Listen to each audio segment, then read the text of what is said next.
বিজয় করতে হবে। ওমরে ফারুক বললেন না, হয়নি। আরেকজন বললেন বিজয় হওয়ার পর আমাদের বেশি বেশি আল্লাহর বরত্বের ঘোষণা দিতে হবে, এটা উদ্দেশ্য। ওমরে ফারুক বললেন না, হয় নাই। যারা জিজ্ঞেস করেন কেউ পারে না। সব শেষে বিশ্বনবী ছোট্ট আব্দুল্লাহরে বলেন, আব্দুল্লাহ ইদা জা নাসরুল্লাহি ওয়াল ফাত, এর দ্বারা উদ্দেশ্য কি বলো তো?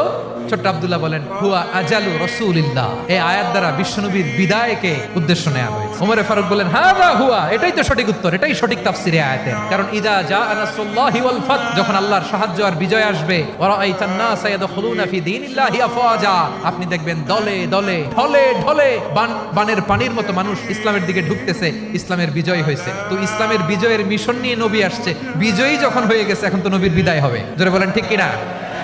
কোন সাহাবী এই সূক্ষ্ম কথাটা ধরতে পারে নাই, ওই আব্দুল্লাহ ছাড়া। এরপর থেকে কোন ক্যাবিনেট মিটিং এ আর কোন সাহাবারা কোনো প্রশ্ন করে নাই। আওয়াজ করে পড়েন সুবহানাল্লাহ।